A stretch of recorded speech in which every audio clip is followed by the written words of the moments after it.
for Conan, for example, how many jokes would you write for each day? I would you have say, between 25 to 40.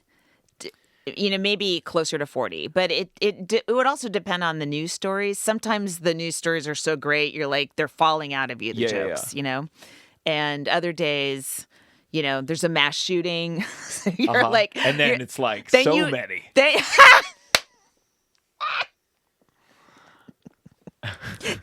Cancel the guests. We have an all mono hour. Then you're like Googling penis to see if there's any penis studies. You know what I mean? When there's some bottom of the barrel days.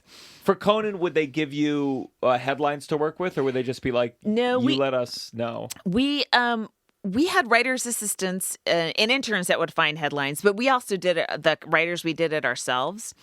And that actually ended up being really valuable because I think it's basically that's the setup is the headline, right? Sure. But you need to rewrite it so it's a joke setup.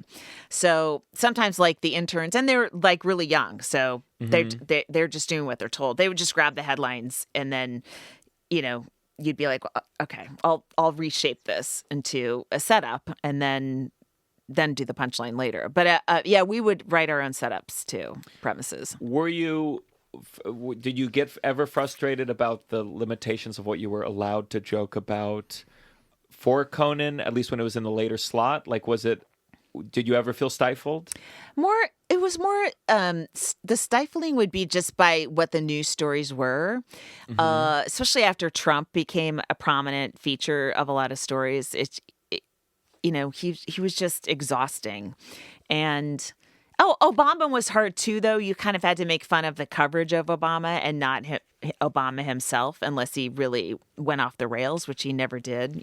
Did that feel frustrating? Did it? I mean, I certainly feel like I grew up watching the heyday of liberal fawning. I look back at a lot of the especially with Trump being around, and I go like, a lot of comedy. It's really toothless, and there's a lot of just respect for just the people who happen to be in power in the Democratic Party, and we're not, it's PR, or it's so exhausting with the Trump stuff. I don't know. I look back on it all and I go, it was really pandery, and we weren't critical enough. No, I mean, different, like Mitt Romney was always fun because he was just so rich and dingy and good looking and not connected. And that's the perfect person to make, like he had dancing horses in the Olympics. Like, sure. And then it was weird. I had an old Facebook page that I just got a hold of. Like I just was able to log into it.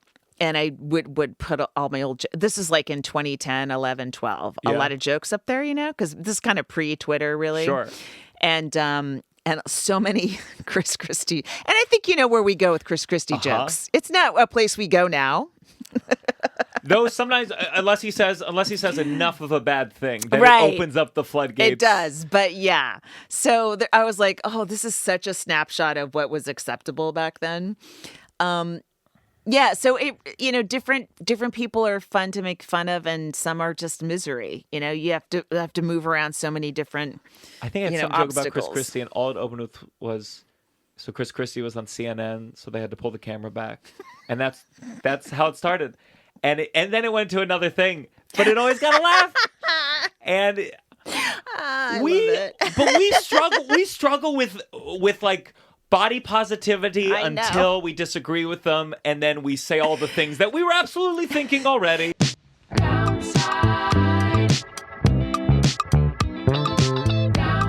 You're listening to The Downside. The Downside. With Gianmarco Soresi.